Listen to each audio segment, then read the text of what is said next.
ข้าพเจ้าเทาสุริโยแสงกาดนักศึกษาครูฟิสิกส์ปีหนึ่งข้าพเจ้าจะมาเล่าประวัติท่านโจเซฟวินสันสวรรค์เรื่องราวจะเป็นอะไรไปรับฟังกันเลย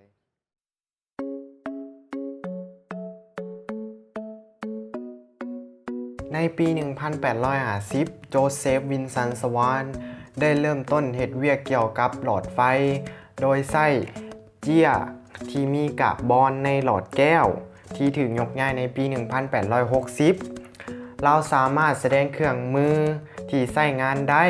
และได้รับสิทธิบัตรของอังกฤษที่ควบคุมสูญญากาศได้ก็ตามการขาดสูญญากาศที่ดีและแหล่งไฟฟ้าที่บ่เพียงพอเฮ็ดให้หลอดไฟหลอดใสของเราบ่มีประสิทธิภาพและอายุการใช้งานสั้นในปีต่อมาเราได้กลับคืนมาแก้ไขปัญหาของหลอดไฟได้รับการช่วยเหลือของสูญญากาศที่ดีด้วยได้กากบอนที่เป็นเส้นใยมันเป็นอุปกรณ์ที่สำคัญที่สุดสำหรับดอกไฟหลอดใสเราปรับปรุงออกซิเจนที่เหลืออยู่สูญญากาศเพื่อจุดไฟเฮ็ดให้หลอดใส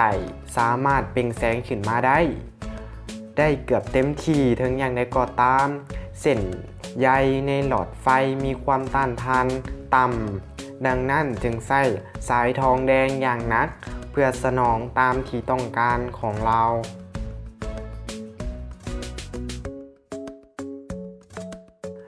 ได้แสดงในสาธารณะให้เห็นถึงดอกไฟหลอดใสที่นิวคาสเซิลและได้ทดลองในห้องของเราดอกไฟได้หักลงย่อนมีกระแสไฟฟ้าหลายเกินไปในวันที่ 17 มังกร ปี 1879 การทดลองได้เกิดขึ้นอีกเทื่อนึง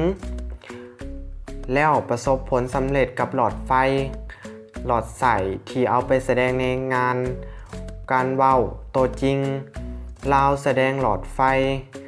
ที่เฮ็ดเวียกในสาธารณชนหลายกว่า700คนเข้าร่วมในผลงานของเราโจเซฟสวอนได้มีความสนใจในการผลิตเส้นใยที่ดีกว่านี้เราฝึกหัดเป็นเวลา6 ปีอยู่กับบริษัทอยู่ซันเดอร์แลนด์เกี่ยวกับยาธาตุเคมีต่างๆพอตอนยังน้อยเรามีความสนใจ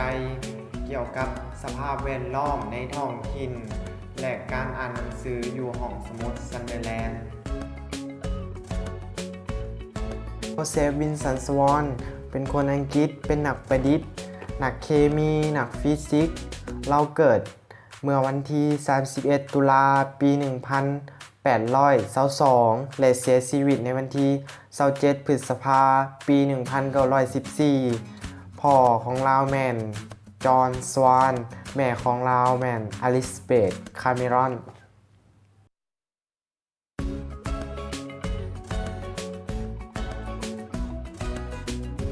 โจเซฟวินสันสวอนเราอาศัยอยู่บ้านหลังใหญ่อยู่ที่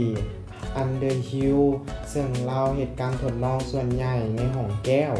ขนาดใหญ่บ้านหลังนี้ถูกดัดแปลงและเป็นทรัพย์สินภายในประเทศ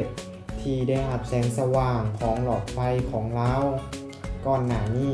เคยเป็นโรงเรียนสื่อบีคอนเราได้ค้นคิดดอกไฟขึ้นมามีคุณประโยชน์หลายในการนำใช้ชีวิตประจำวันบ่ว่าจะเป็นห้างค้าโรงงานบริษัทและธนาคารต่างๆที่นำใช้มีผลประโยชน์ต่อพวกเราหลายสำหรับดอกไฟหลอดใสนี้เรื่องราวของโจเซฟวินสันสวอนก็จะได้จบลงเพียงแต่เท่านี้ว่าบ่ถูกประการใดก็ขอโทษขออภัยสำหรับตอนนี้ขอขอบใจกดไลค์กดแชร์